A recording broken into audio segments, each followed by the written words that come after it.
Yo, what's going on, everybody? It's Pacific Tomb, and today I have a domination on radiation. I got this game earlier today. I'm recording this at 1:06 a.m. on the 25th of May. This is a game that I was playing with a ton of my friends, actually, some subscribers and a few close friends of mine, V-City Veteran and all these guys, and Captain Rambo as well. And I have been doing my best to get gameplay, but it's been hard because I haven't been able to play for a really long time, and this was one of my first games of the day. I think one of my first ones that I actually played. I almost went flawless until some ghost kid decided to murk me sitting in a corner with a sniper rifle. That is something that I will get to later in the commentary, but today really what I want to talk about is my expectation for Modern Warfare 3. Yesterday the trailer was released, and from what I've seen, it looks like an absolutely sick game. I'm seeing a lot of guns that are being brought back from Call of Duty 4 and a lot of stuff that's going to be brought back from Modern Warfare 2. I've seen the AA-12, I've seen the M4, I've seen the grenade launcher. I've seen a ton of stuff, and I'm gonna tie this into my expectations of what I want the game to be and how I want things to turn out, and I'm also going to relate that to Modern Warfare 2 and also to Black Ops. For some reason, I think that Black Ops is probably one of the better Call of Duties because of the balance issues and the not issues, but the balance that they put in the game when they created it. Let's go ahead and start off with Call of Duty 4. I played Call of Duty 4 on PC before I made the console switch to the 360, and I absolutely loved it. I truly enjoyed playing that game on PC. My KD wasn't great. I mean, it was like a 2 something, and that's pretty much what my KD is on Black Ops right now. But for some reason, when I played on PC, it seemed like the maturity level and the skill level of the gamers was completely different than it is on the 360. And for some reason, it's like my skill level has dropped because I've been playing the 360 a whole lot longer. I've gotten used to the controller now, and I'm gotten used to the players, and I've kind of downgraded myself instead of keeping up with the learning curve. Call of Duty 4 was probably one of the more balanced ones. I like what they did with the kill streaks. I also like what they did with the guns. There were certain guns that were absolutely monsters, like the M16 Red Dot and the P90 silenced with Juggernaut and things like that. MP5, Dead Silence, all of that stuff. Those were great guns, and they were also great kill streaks because it was just so simple. And I think that's what really made it a great Call of Duty, was the simplicity of it. Now, when Modern Warfare 2 rolled around, on the other hand, I think that it got a whole lot more complicated and a whole more complex because of all of the new features that they added to the game. I think Modern Warfare 2 was probably the funnest Call of Duty to play, but it wasn't the most skillful. The reason being is because they added a ton of things that made it more user-friendly. And what I mean by user-friendly is for the people who are new to the Call of Duty franchise and the people who just wanted to play the game for fun.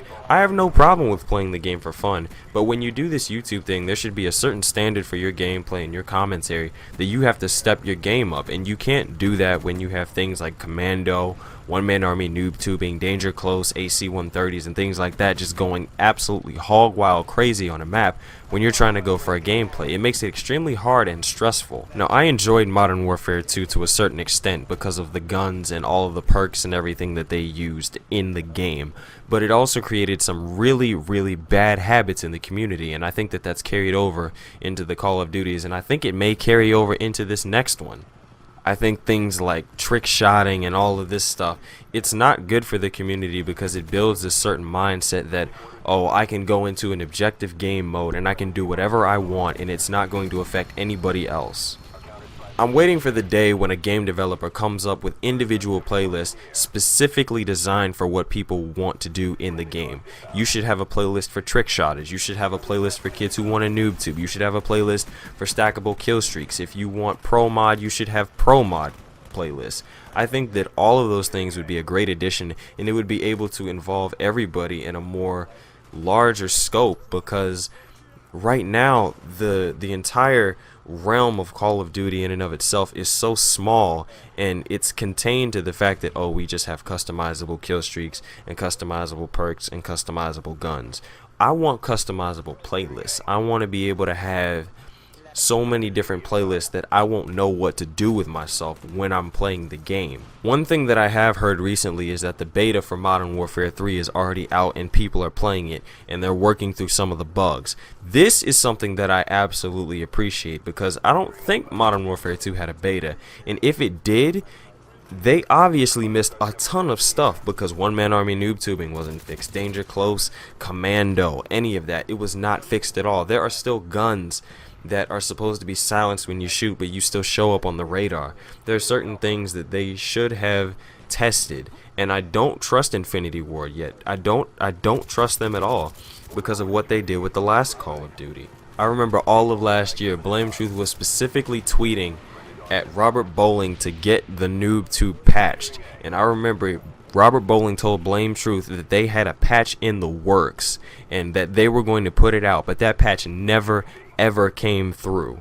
I don't appreciate putting my money into a franchise and that franchise is supposed to support me and take care of my needs because I'm paying for it, and they want to lie to me about something that I think needs to be fixed, and so does the greater community in a whole. Now granted, the YouTube community does take up a small portion of the entire Call of Duty gaming community and the gaming community around the world in general, but there are certain things that the YouTube community has influence over that the regular old gamers sitting in a house on their PS3 or on their Xbox that they don't have. I'm not sure if you guys remember the second chance patch that they came out with maybe 2 months ago, but the main person who was behind that was David Vonderhaar and Thunder Toro, or Thunderstruck, or the Legend of Thunder, however you guys know him. Thunder Toro complained about second chance so much that David Vonderhaar absolutely had to take care of it because people were absolutely sick of it, and Thunder brought it to his attention and they did something about it, and now second chances, I think it's removed the invisibility frames when the person is falling, or that animation that they have. And I think that that is a certain amount of influence that the YouTube community has over the entire gaming community that actually makes what we do worth something. This isn't just about gameplay and getting big and getting on machinima. This is about helping the greater community in a whole. Just because you can get paid for something, hey, that's great, get your paper.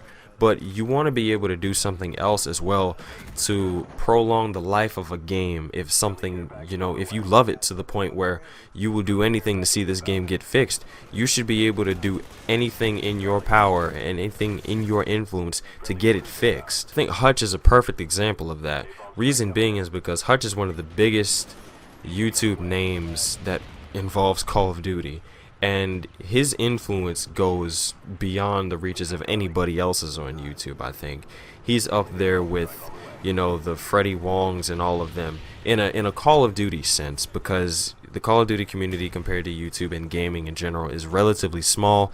But I think that Hutch has a ton of influence because of all of the people that listen to him and actually understand where he's coming from on a certain point. But let me go ahead and tell you guys what I think about Modern Warfare 3. I think that release trailer is absolutely amazing. I'm looking forward to the multiplayer at E3 this year. I wish I could go, but I'm not machinima and I don't have the money to get there. I wish I could, but I'll be watching it from my house. And also, I think that is going to be the trump card of Infinity Ward to bring the company name back after this smear that Victor Zampella and all of these other guys have had when they left the studio. They're going to try and remake the entire franchise with this game because of all the new people that they've brought in. And that's pretty much it, guys. So I hope you enjoyed this commentary, a little bit of insight of what I think about the gaming world and what we can do as a whole to actually influence what goes on with the Call of Duty. I hope you liked it. Leave your comments and all of that stuff below. I have a Twitter. If you guys have Twitter, I'd appreciate it if you follow me. It's one way to keep up with me. I also, throw out open lobbies and stuff like that. So if you guys are interested, follow me on Twitter. That's it. I'm Toom. I'm out. Deuces.